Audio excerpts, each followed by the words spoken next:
everybody. This is Nick Westerman. I'm an accessible technology instructor with Society for the Blind, and this is our regular life seminar. Um, we host these about twice a month, and we cover topics from anything from blindness-related topics and dealing with blindness to sports and recreation as blind people, to art, to employment issues, to shopping and maintaining life as a blind person. Today, we are fortunate to have Laura with us. She is a business owner and a entrepreneur.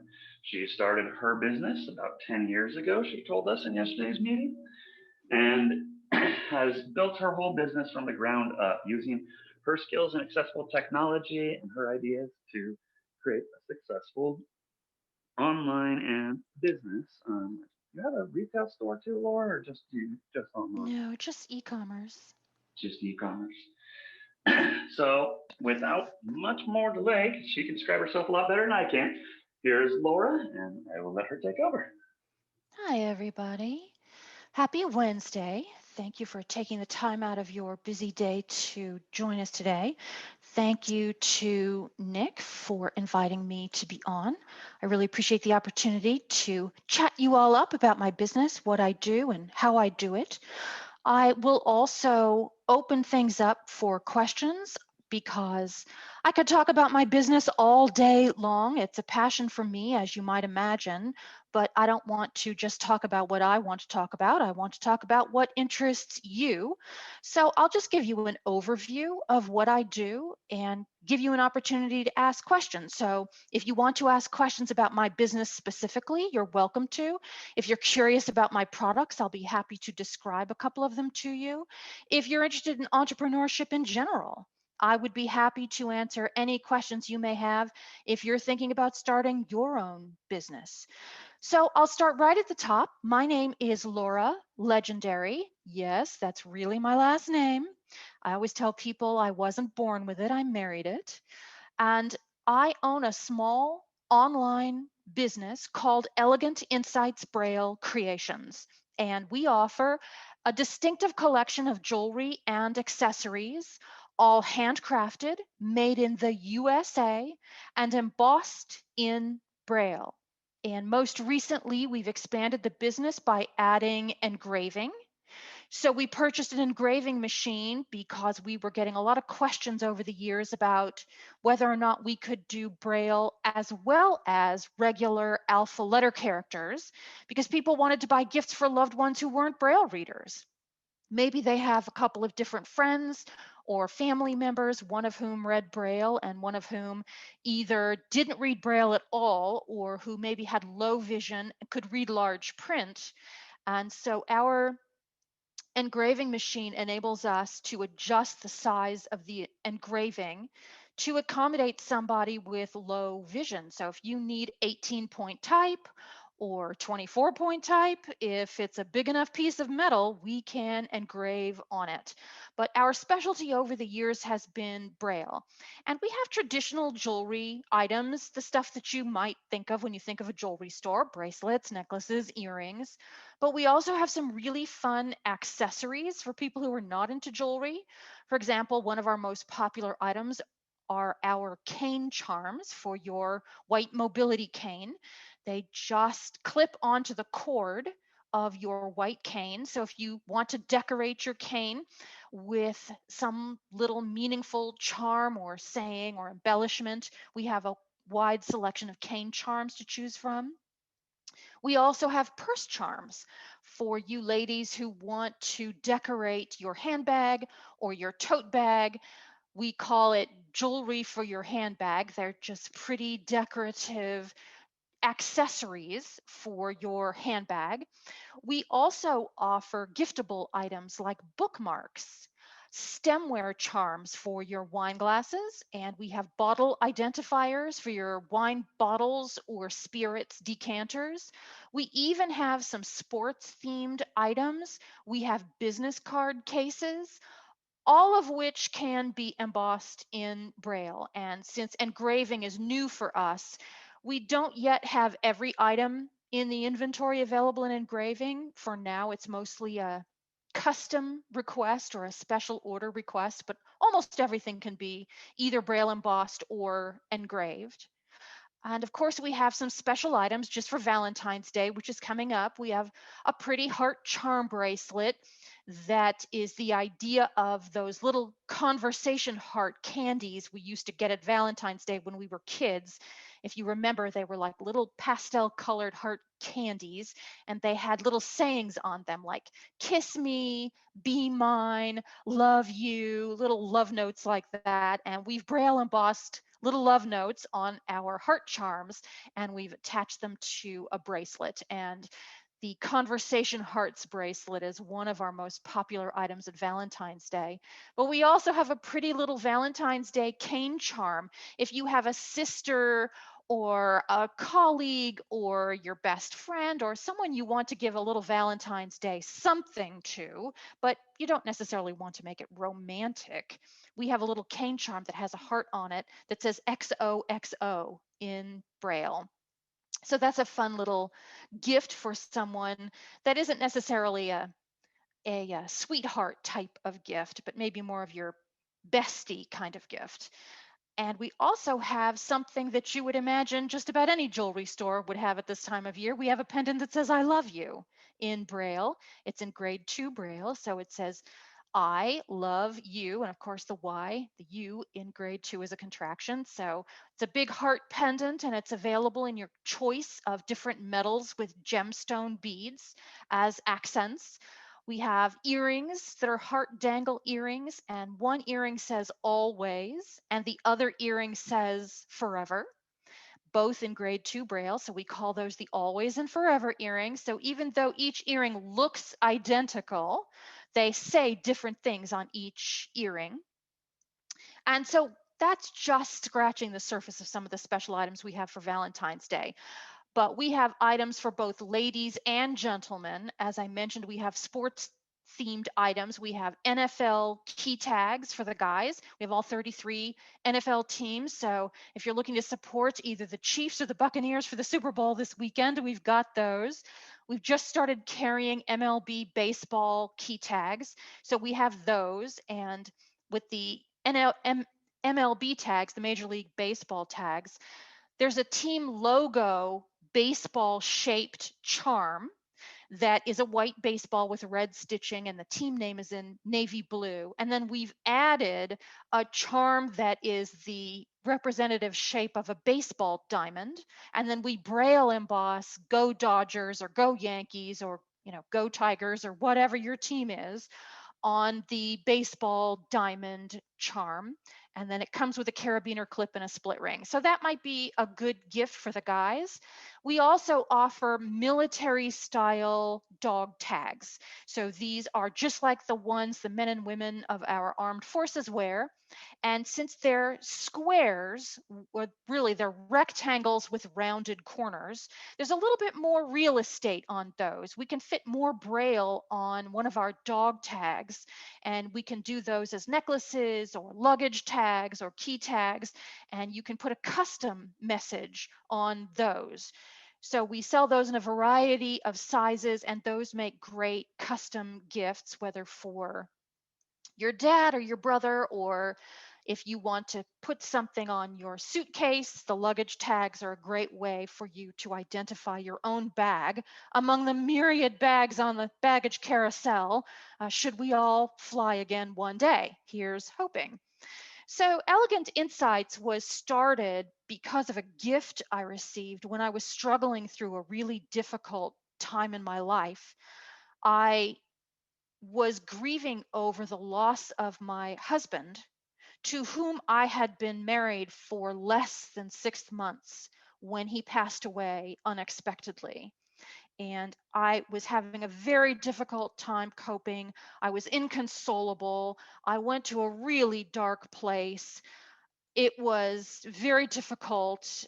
I became a person I didn't recognize, and I was really struggling to cope with his death. And my family insisted that I go to some sort of grief counseling, which I resisted, but they were very concerned about my well being because at the time, all I really wanted to do was follow my husband. I didn't want to be anywhere in this world when he wasn't there. And so my family was understandably really concerned and basically forced me kicking and screaming to some sort of grief counseling, which I attended. And at the end of the grief counseling program, all of us who were part of the group counseling program received a little gift. And I was given a little worry stone. It was literally a stone. A worry stone is meant to be like a little talisman. Nowadays, they would call it a fidget item, but it used to be something that people would carry around with them to touch or rub, something that would keep you focused, something that has meaning, something that could keep you stress free when you were feeling anxious. It was the type of thing that people could carry around with them, sort of like a rabbit's foot or a good luck charm, something like this. And I was given this little worry stone, and the person who handed it to me, it was literally a small little flat stone, fit in the palm of my hand, and she gave it to me and she said, "Touch it. You can feel it has the word survivor etched into this little stone." And I thought, oh, how sweet. What a lovely little thoughtful thing to do, just something to keep me going. And she said, now flip it over. And I turned the stone over in my hand. And to my surprise, the word survivor was braille embossed on the other side of the little stone. I mean, to this day, I have no idea how they did it. For all I know, they used one of those braille P-touch things and just stuck a piece of tape on there with a braille labeler. But at the time, I thought it was the most thoughtful, meaningful, considerate little gift, knowing that I wouldn't be able to read the word survivor engraved into the stone because I'm blind. So the thought that someone would go out of their way to make sure I had a little gift that would be meaningful to me personally as a blind person was so overwhelming for me. I was turning the stone over and over in my hand, touching the braille and trying to maintain my composure. And I just was so moved at such a thoughtful gift. I was thinking to myself, I wonder if there's a way I could drill a hole in this little stone and slip a chain through it and wear it around my neck as a little keepsake. And then all at once, in a single flash of inspiration, the entire concept of what became Elegant Insights Braille Creations came to me all at once, like a lightning bolt. I could not get home fast enough. I raced for my computer. I sat there for hours. I pounded out a business plan, a marketing plan. I had the name of the company. I had the name of my first few products. I wrote my product descriptions. I had the whole business outlined in a single afternoon. And I thought, I can sell Braille jewelry. So I immediately started looking for something to sell because in my mind, I was thinking I could just start a business, create a web destination, and sell something online from something that already existed. But I couldn't find anything that already existed. I couldn't find anything that I would want to sell or where. And I looked all over the place. I looked out of country. I looked at China. I thought, well, this can't, if I thought of this, then somebody else has thought of it already. I could not be the first person to ever think of Braille jewelry, but I couldn't find anything I wanted. I wanted something elegant and beautiful and wearable that wasn't industrial looking. I wanted something that would get my customers compliments because I love jewelry and I'm a designer, I'm artistic and creative, and I wanted something that was really beautiful and meaningful. Jewelry is supposed to be pretty. And so I couldn't find the perfect thing. I found some people who were doing Braille embroidery. I found some people who were doing Braille pottery, and I found lots of people who made their own jewelry, but I couldn't find what I wanted. So I realized it was going to have to be something I did myself. And that is how Elegant Insights came to be. I did create the website. I am the designer of all of the pieces that we sell. I'm the buyer of all of the supplies we use. I built the website myself. I do all the marketing and promotion. I'm the voice of the company. I go to the trade shows when we have, the NFB or ACB or CCB in your case.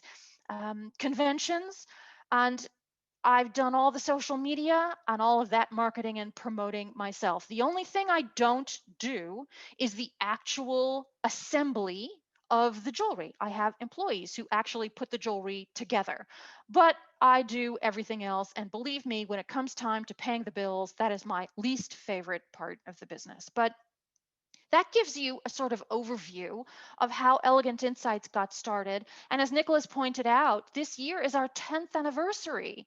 We've been in business 10 years this year. And I've got lots of plans for fun events. I've got a jewelry design contest coming up. I've got an anniversary collection of jewelry I'm designing. I'm going to have a subscription drive to try to get more people to sign up on my mailing list and give out prizes. And I'll be attending the conventions over the summer, whether they're virtual or in person, who knows, right? Who knows what's going to happen this year, but I've got celebrations planned every month this year because I'm very proud of our body of work over the last 10 years. And that gives you some idea of where we've come from. And I would love to answer any questions you might have about how I started the business, or what challenges that you have to deal with as an entrepreneur. Or if you're just curious about what we sell, feel free to jump in and ask. That's great. So you guys can just unmute yourselves if you got any questions. Just say who you are and what your question is. I just want to point out something that we talked about yesterday when Laura was on, was that she does all of this on accessible technology. So from building her website to doing her own social media, all of this she's able to do with screen readers and her computer.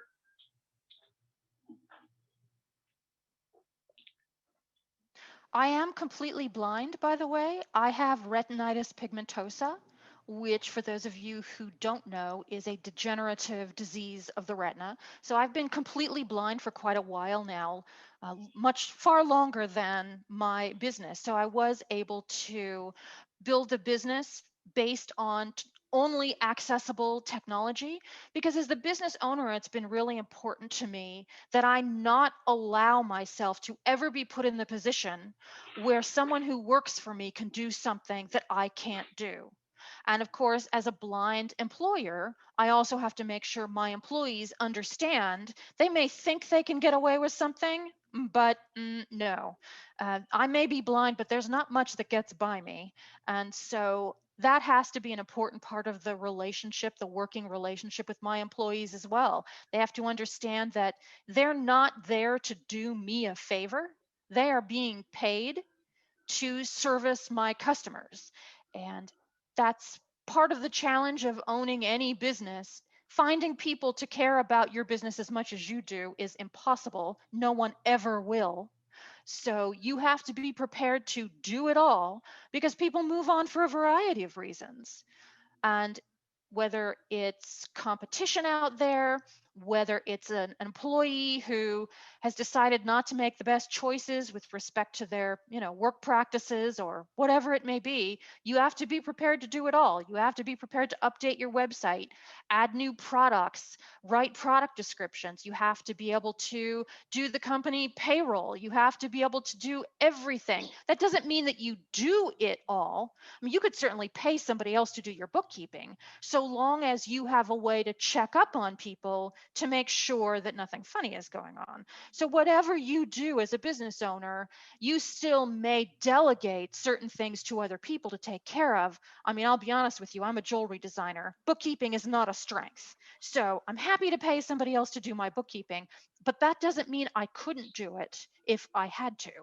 So when you set up a business, if that's something that you want to do, the part that's really a challenge in the beginning isn't the part where you buy things or design things or sell things. Even the marketing and promotion is an enjoyable part of the process, because there's direct return on your investment when people find you and buy things. That's the fun part. The stuff that is not so fun is the beginning part, where you have to create a dashboard that you can use for your website, your plugins and extensions that you need to process payments, accept credit cards, provide a refund if that's necessary, invoice your customers if you need to send them an invoice for some reason. There's a lot of the backdoor stuff that's so challenging when you're setting up a business to accommodate your own disability. That's really the tough part for me, was finding these platforms and methodologies to do all of these things myself, so I wouldn't have to depend on somebody else to do it for me. I think we Hi, Come on, talked you yesterday. guys. I know you've got a question. Bring it on. I have a question. Sure. What's your name? Okay, my name is Verbena Payton, and when you find your passion, what's the first step that you take in like where do you go to get your business license? I mean, what's the first step you took?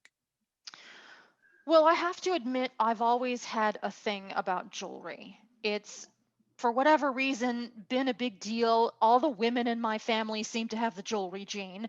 We're all collectors. We all love jewelry. We love talking about jewelry, love shopping for jewelry. We love wearing jewelry.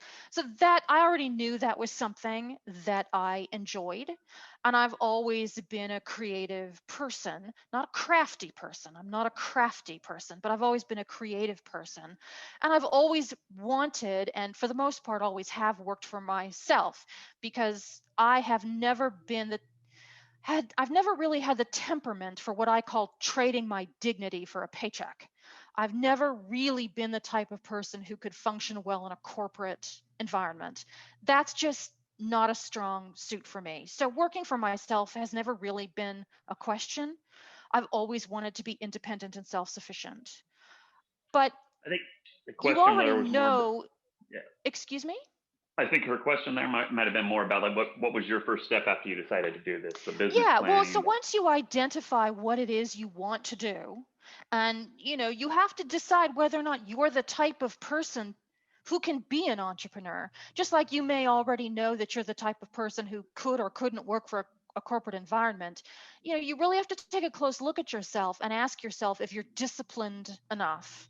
Because as an entrepreneur, you have to face the fact that you're really not the boss. You really have just set yourself up with your own job, but your customers are your boss. They call you night and day. They call you on holidays. I mean, you could post business hours all you want, but if your customer has something they want from you and it's after business hours, if you hope to be a success, then you have to be willing to answer the phone. And some people might, if you're the type of person who likes to walk away from your workday at 5 p.m. and at 5:01 you're not available, you're probably not the right person or the best person to take on something entrepreneurial.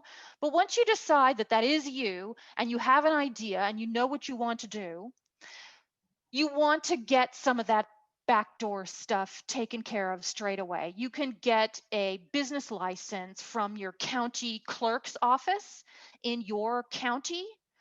You can get a tax ID or reseller number online. Most counties have digitized the process now. I mean, you could set up a business technically in just a couple of hours by going to your local county or city websites. Just type in your county name into Google, for example, and type in how to get a business license. And a lot of places now don't even require that you go into an office. You could just do it all online. And in many cases, they'll generate a tax ID number or some temporary permit to you immediately so you can get started right away. And then after that, you need to decide, how do you want to present your content? Are you trying to monetize a blog? Are you trying to sell physical goods? Are you going to be shipping those goods, or are you going to have somebody else shipping them? Are you going to sell on Amazon? Are you going to set up an Etsy store? Are you going to build your own website? Are you going to sell on eBay? Decide how you want your customers to access what it is that you're selling. Once you make that decision, then you need to decide how you are going to brand your business so that people recognize you. You need to come up with a business name. You need to decide, are you going to be a sole proprietor? Are you going to be a limited liability partnership? Are you going into business with someone else? Are you going to be a corporation? So all of that stuff is done right away if you are going to be selling in a state, county or city that requires it. Now, not all states, counties, or cities require all that stuff. So you need to find out in your area what is the requirement, the administrative requirements for your county. Do you have sales tax that you are required to pay? It was only recently that they changed the sales tax laws. It used to be if you bought something online, you didn't have to pay sales tax. Well, that went by the wayside. Now everybody pays sales tax, whether or not you have a business online or not. It's those types of things that you need to find out that are required in your county. And then after that, then you can just do whatever it is you want to do. Do you want to have a website? Do you want to sell on eBay? What do you want to do? And decide whether or not you're going to take your own photographs. Are you going to hire someone to take your photographs? Are you going to write your own product descriptions? Are you going to hire someone to write your own product descriptions? Can you afford to hire people to do things for you when you have no revenue coming in from your business? Or is this a side hustle? Are you going to keep your day job and start a business on the side while you're building up customers before maybe you roll it out as an actual business? Maybe you just want to start it as a hobby. If you're a knitter, a sewer, a crafts person, maybe you just want to bake cookies and sell them to family and friends and have a hobby before you decide whether or not you want to make a business out of it. And that way you have some money coming in while you're planning to launch an actual business. So for the first couple of years, Elegant Insights was in business. We went public for the first time at the ACB convention in Reno, Nevada in 2011. So that was our very first national convention. At that time, we didn't even accept credit cards. We sat at a table and people had to pay with cash or a check because I had no means by which to accept credit cards. That was in the early days of Square. And so we were kind of winging it for a while there. And then eventually when I, built up a customer base, then I got, the PayPal Here app that lets you accept credit card payments over the phone or at a trade show booth. And that enabled me to accept credit cards. Then I was able to add a payment gateway to the website. I've rebuilt the website a couple of times over the years to accommodate my customers. My customers want a wish list. I didn't have a wish list. I had to get a wish list. Customers wanted digital gift cards. I didn't offer gift cards. I had to come up with a way to offer digital gift cards. I had to add Apple Pay. All of my customers got, they all have iOS devices. All you iPhone users out there, you have Apple Pay. I didn't accept Apple Pay on my website, so I had to figure out how to do that. I guess the one thing I would say that's a big takeaway if you're thinking of starting your own business is don't try to do it all at once. You end up spending more money than you have coming in. And once you start going into debt, that's a hole that takes a while to dig out of. I did everything in cash. I did it all above the table. I did not go into debt. I did not take out a business loan. I did not use my personal credit cards. I did it all with the money I had. I didn't spend any money I didn't have because I did not want to be in a position to have a business that wasn't working and a debt hanging over my head. You have to know what your risk tolerance is, how much you're willing to put out mentally and physically and financially in order to build a business. And for me, I did it slowly. It took quite a few years before we really started rolling. And it's really only been in the last 5 years that we've had, a legitimate business concern. But if you're going by what they say on Shark Tank, it's a glorified hobby. I'm certainly no retail jeweler like Kay Jewelers or any of those types of places. I mean, the vast majority of people who start their own business really only ever make enough money to support themselves, maybe pay a couple of employees, but generally speaking, whether or not you can hit it big and become a Shark Tank millionaire is very unlikely for most people. So have realistic expectations, but that doesn't necessarily mean think small. Think huge, but be prepared to do what you have to do to make a business work without jeopardizing what you're not willing to lose, like the roof over your head or something else that's important to you. So a few things to think about as to how much of a chance are you willing to take. You hear stories about people who mortgage their house, who sell everything they own, who live in a cardboard box under a bridge, while they're getting their business off the ground. If that's not you, then don't do it just because some guru says you have to give it all up. You're not all in unless you got your house mortgaged to the hilt. I don't believe in that. I believe you've got to do what you've got to do that's best for you and be patient. On that note about financing, Laura, did you look into grant money at all, or do you know anything about grant money for I do, disabled? and I did. And, seeking a grant it's not as easy as people would have you believe. They make it sound as though there's all this money out there and all you have to do is apply for it and money comes rolling in. Well, you have to be realistic about that too. Nothing is ever as easy as people would have you believe that it is. Getting a grant requires a tremendous amount of work. It takes a long time to apply for these grants. You have to justify your existence. In many cases, you have to disclose your financials. You're competing against many other people who also want free money. But the single most important thing to know about grants is that there's no such thing as a grant to help you start a small business unless you fit a very narrow set of criteria about what you're doing. You're more likely to get an SBA loan, which is Small Business Administration business loan. If you're a woman, if you're a minority, if you're a person with disabilities, you can get low cost loans. But that wasn't something I was willing to do. Again, I didn't want to take out a loan. What I did do, though, at one point, about 5 years into my business, I did an Indiegogo fundraiser as a way to expand my business. There were a few things that I wanted to do for my business to expand. You've heard of Kickstarter, you've heard of GoFundMe. One of the ones that were, they're called crowdfunding platforms. One of the popular crowdfunding platforms about 5 years ago was called Indiegogo. Silly name. I like the name Kickstarter better, but whatever. I did a crowdfunding campaign and I sought to raise $5,000 to do the business expansions that I wanted.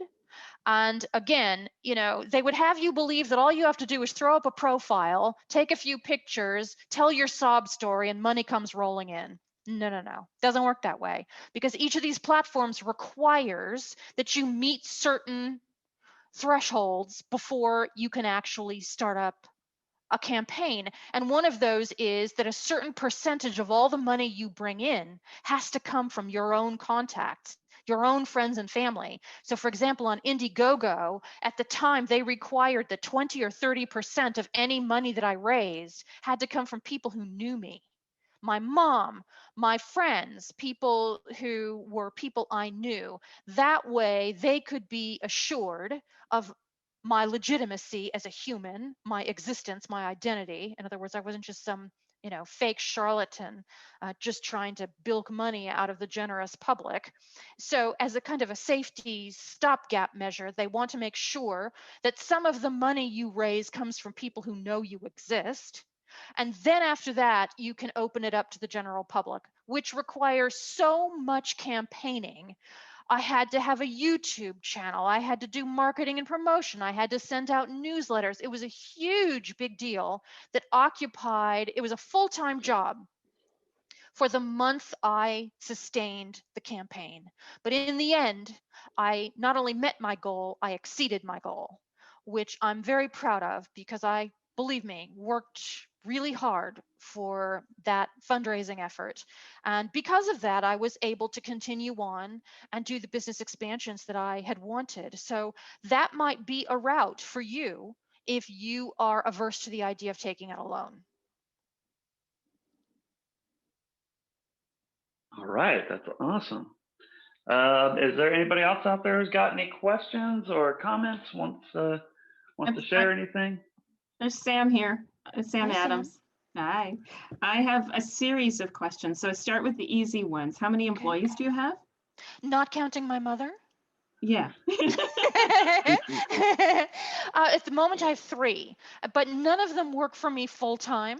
They're all part time and they don't all do the same thing. I've got one main production person who does most of the jewelry, and then I have people who do marketing and shipping or other tasks.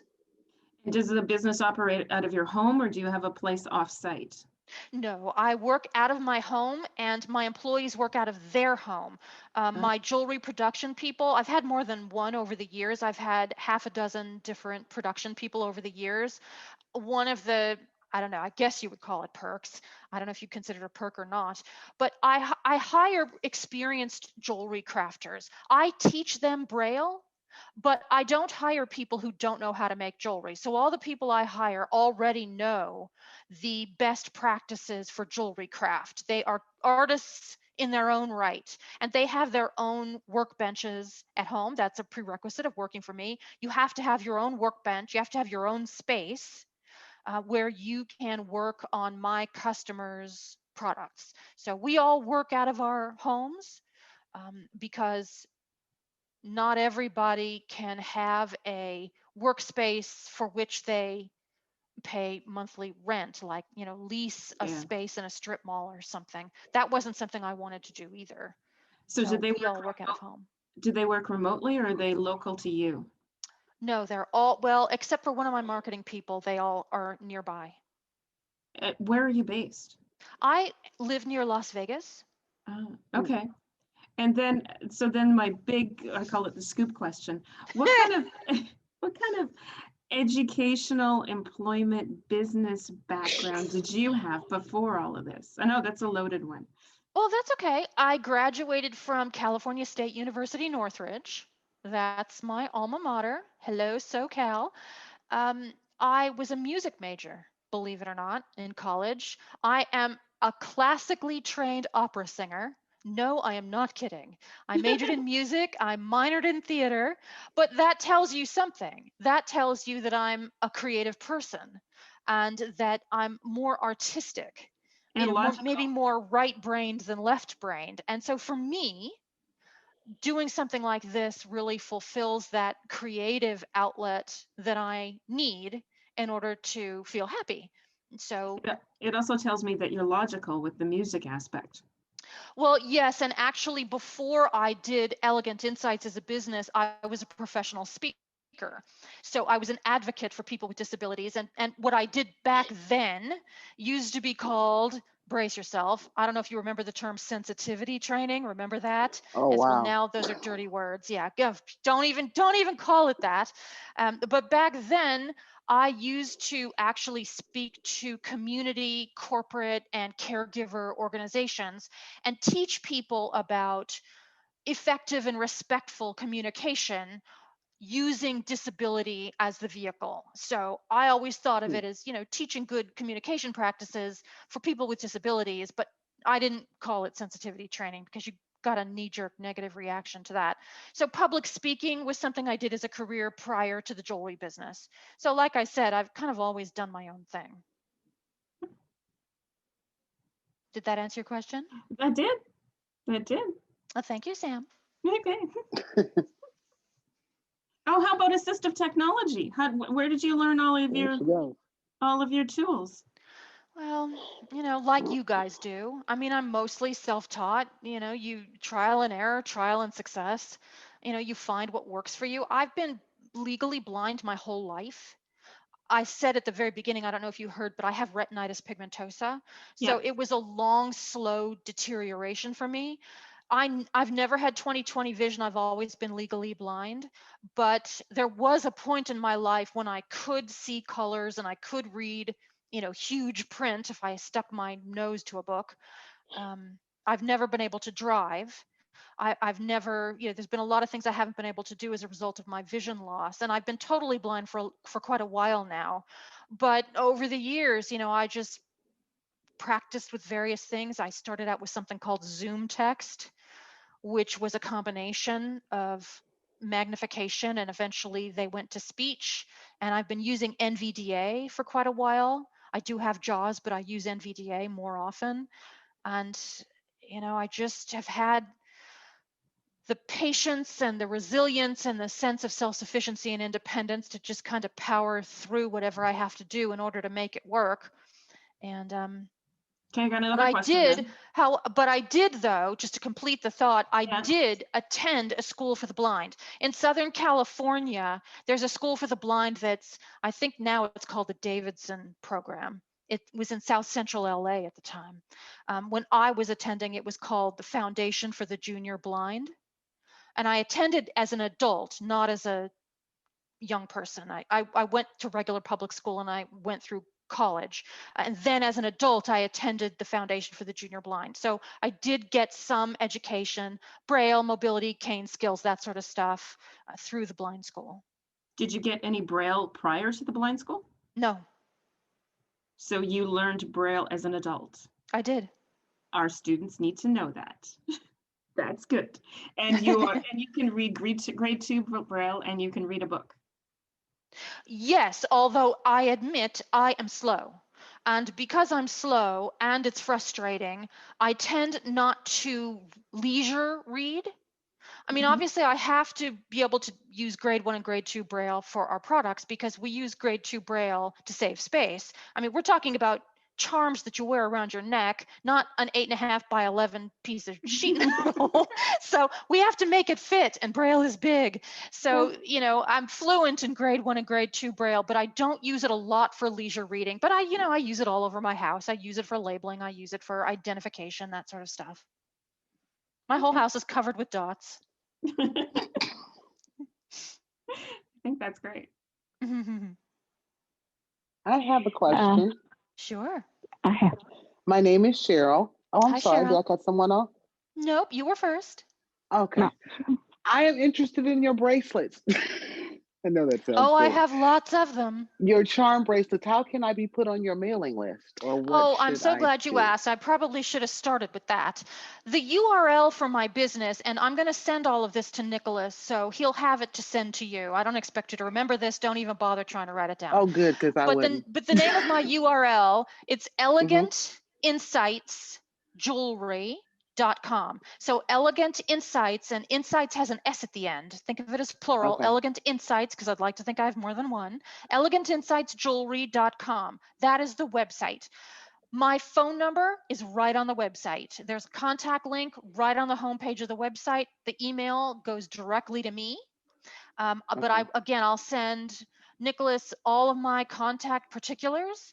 And if you are not a website person and you're not, you don't like having to slog through a website, you just want to talk to me. I love talking to my customers. We speak human, as I like to Oh, say. goody. And so you're welcome to call and I'll help you pick out something really pretty. Thank you. You're welcome. Hi, my Yeah. name is Linda. I have a question. I think there was somebody ahead of you, Linda. Hang Okay, on. no worries. Who's the other person? Oh, no, that's okay. There That's you okay. are. What's your ahead. name? Oh, yeah, yeah. I was just interested in some of your jewelry too, because and so I was wondering, your price ranges and things, and Well, I care a great deal about my customers. Obviously, this is a community I'm a part of, and I have made an effort to be as inclusive as I could, given that in many cases, jewelry is a luxury item. It's a frivolous item. Nobody needs jewelry. And so I've got things on my Yes, we do. website for as low as $15, $20. And then the prices go up from there. I have a couple of items on the website that are over $100, but not that many things. And the vast majority of our products are $50 or less. oh yeah, because I love jewelry, so yeah, I just was questioning. I just would like to, do you have on your website, then we can any of us that has any vision take a look at it? Or Absolutely. There's some really anything? pretty pictures right on the homepage. and there are Cool. one or more pictures of each of the items we sell. We have about 50 different items on the website now, and each of the items has one or more variations. So you can always, you can Cool. choose the metal. You know, I love copper. I think copper is gorgeous, but a lot of people can't Mm-hmm. wear copper if they have metal sensitivities. So we also have some jewelry in stainless steel. We have jewelry in brass. And this year Oh, for our 10th anniversary, we're rolling out sterling silver. So we'll have our oh, first pieces of sterling silver this year Oh in my our goodness. anniversary collection. Yeah, so that's coming up soon. The first item is a pair of earrings that we're going to launch sometime probably in the next week or so. And then we'll just build the collection from there. So we have quite a variety, something for everyone. Okay, so like Okay. if I wanted my daughter's name, because Mhm. she only has 5 letters in her name, would that make a bracelet? I mean, You know, we can talk about the different ways we can do it because we have ID style bracelets, we have cuff bracelets, we have dangle charm Oh, bracelets, okay. we have bangle bracelets, we have a lot of different stuff, and we do quite a bit of custom jewelry. So Oh, we can talk great. about Okay, well, the thank best you. style for her. Sure, Well, thank you so much. you're Okay. welcome. Bye-bye. I think I'm in love. I need another job. Well, thank you. So Linda, I think, did you have a question? Yeah. My name is Linda, and I also have RP. And I had a question of, did you have a template that you did your business plan off of, or did you just sit down and slam it into the computer? I did not use a template only because, well, for two reasons. I'd started a business before, so I knew what was involved, you know, kind of the handful of basic things that you need to do. So in that sense, I'd had prior experience, and there are a lot of templates out there, but first of all, a lot of that kind of stuff isn't accessible because it's visual. They're asking you to look at something and fill in the blanks, and in a lot of cases it's a picture of a document or a picture of a contract. And you know, I've never really found using templates to be very effective just because they haven't really been accessible. I mean, I'm sure there are some text-based templates that you could find. I just never made use of them. And then, you know, you have to sort of decide, what do you want to use it for? I mean, a business plan is generally used if you're going to pursue financing. You don't really need a formal business plan if you're not going to pursue financing. And at the time, I wanted a general outline of what I wanted to do because I thought what I wanted to do already existed. That all I would have to do was buy something from a supplier and resell it on a website, only to find out, no, that doesn't exist. So I had to design all the products myself. And so, you know, so much for the business plan. That wasn't going to work because I didn't really have any idea as to how to sell that idea to someone for the purposes of raising money. Because it sounds to most people like a craft project. And I wanted to position it as a business, not a craft project. And so when you hear people, they say, oh, I make my own jewelry, you know, I tend to think of people who are crafty, who are doing something as a hobby or a personal craft project, not necessarily as a business. And I was really focused on making it a business right from the beginning. So that's why I started in on the business plan. But it's not really necessary for the vast majority of people who start a business unless you're going to apply for a loan. Yeah, I mean, I think an outline, I definitely think in outline bullet form. Anyhow, so actually that's probably more so You a know, good start. it really is. And you know what it really does for you is it keeps you moving forward. You have to Exactly. be willing when you're starting out to do at least one thing every day that gets you one step closer to the goal. You don't have to do 50,000 things in a week. You don't have to work 100 hours a week. I mean, all that kind of stuff is, you know, unicorn stuff. I mean, unless you're in Silicon Valley and you're starting some tech startup that's going to be the next Facebook. I mean, all of that stuff is an order of magnitude away from what I'm talking about.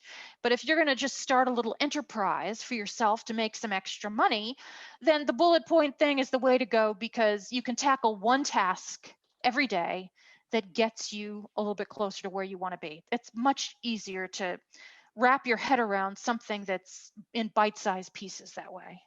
Oh, that's one of my favorite sayings. How do you eat an elephant? One bite One at a bite at time. a Bite at a time. time. I don't advocate Exactly. eating elephants, but you know. Mhm. Exactly. Very good. You know, and that I like that philosophy because that comes a lot with you guys' training at Society for the Blind too. I think you guys should take that into heart. That you got to do one thing every day while you're getting your training down, so you can get to that point. When you're building up your skills, you need to keep working at it every day. Well, So I and like a that part of philosophy. that, Nicholas, is kind of knowing who you are. I'll just give you a personal example of exercise. I hate exercise. I hate everything about exercise. I hate tennis shoes. I hate polyester clothes. I hate yoga pants. I hate sweatshirts. I hate sweating. I hate everything there is about exercise. I hate it. I hate it. I hate it. But you have to do it, right? I know myself well enough to know that if I did the namby-pamby, well, if you at least walk 30 minutes every other day, or 3 times a week, or maybe 3 days a week, and on the weekends, I would find every excuse in the world not to do it. I need to do it every single day because there's no guessing games. There's no, is today a rest day or is today an arms day? Is today a leg day? Is today a core day? I'm not disciplined about exercise. So if I tell myself every day do something, whether it's leg raises, whether it's treadmill, whether it's stationary bike, whether it's rolling around on the floor, every day I have to do something. That is the only way I can wrap my head around the idea of exercising. So you got to know yourself. Oh,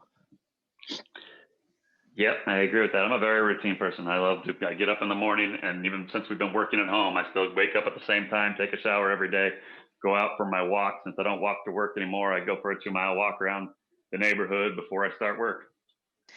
Yeah, I mean, you've really got to know what you're capable of and know where your strengths are. I know what I'm good at, and I know what I'm not good at. And I like to emphasize my strengths. Obviously, I'm a good communicator. I never shut up. I've been talking, for an hour straight now. I have the gift of gab. I have a podcast. I do all sorts of stuff because I love talking to people and I love advocating for people. But if you're not the type of person that likes dealing with the public, then don't do the kind of business where you have to deal with the public because you'll hate it. Okay, what's your podcast? What's your podcast? Oh, I'm the co-founder of the Fashionability Channel, which is a podcast all about accessible style for people with disabilities. So I have a podcast partner, and we talk about makeup and hair care and skin care and fashion and accessories and all things style for people who have disabilities. It's called the Fashionability Channel, and it's available on iTunes and Google Play and all that stuff, or you can just go to fashionabilitychannel.com. And who is your partner? Her name is Emily Davison. She is out of the UK, and she is a fashion blogger. So we both contribute podcasts, and we have guests from time to time, people we've interviewed, fashion designers or people that have started up their own adaptive fashion businesses. We've had the people from Zappos on, all sorts of different style topics. I didn't even know about that one. When do you sleep? Well, as a matter of fact, as many blind people have experienced, I am a raging insomniac, and yes. sleeping doesn't come easily, well, or long for me. But in actuality, what else is there to do while we're on lockdown, right? I mean, you got to fill your days with something, and so I just like to stay busy. It keeps me from dwelling on unhappy things. I like to be productive. When I'm feeling stressed or depressed or unhappy or blue or whatever, I'm that person who needs to be busy because I can spiral pretty easily into unproductive and unhealthy thoughts. if I don't feel like I'm being productive enough. I mean, I can't stand people who aggrandize themselves and say, well, I'm a type A overachiever. Well, la-di-da, aren't you wonderful? I just like to stay busy and contribute to the world. So that's just my thing.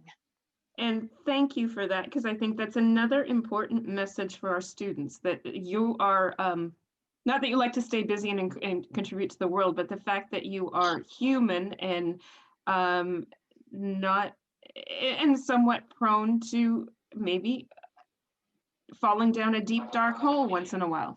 Well, when you think of the story I told at the beginning when I talked about my husband's death, Yeah. it was 5 months and 13 days after we got married when he passed away.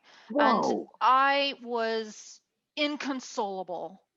And one of the things that changed me was I was so angry because I'd waited to get married. I was not an 18-year-old blushing bride.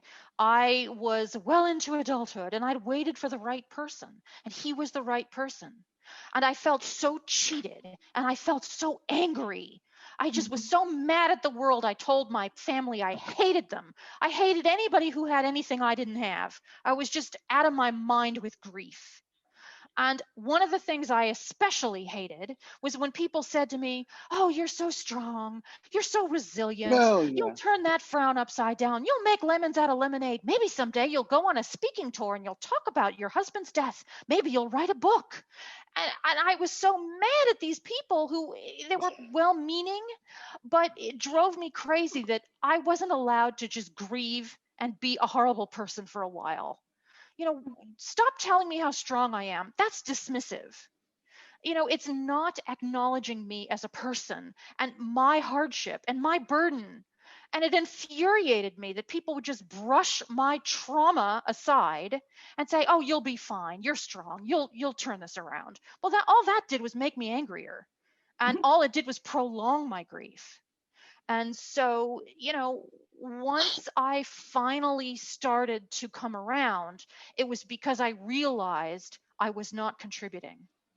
And that's something that's really important to me. That what good was I doing? I just got, I told my family I hated them. Well, how's that helpful? I just decided it was time I quit thinking about myself. And that was the beginning of a turnaround. Now, mind you, the research and development for Elegant Insights took 2 years. My husband and I married in 2008, and he died in 2009. Like I said, less than 6 months after we married. And in fact, the anniversary of his death is coming up next month in March. And it took a couple of years. I mean, this did not happen overnight. Once I realized that starting this business was something I wanted to do, that was in 2009 at the end of the year. And it took 2 years before I was at the ACB convention that I mentioned in Reno in 2011. So, the inspiration came to me quickly, but the resulting business I had to do the work, and that took a while.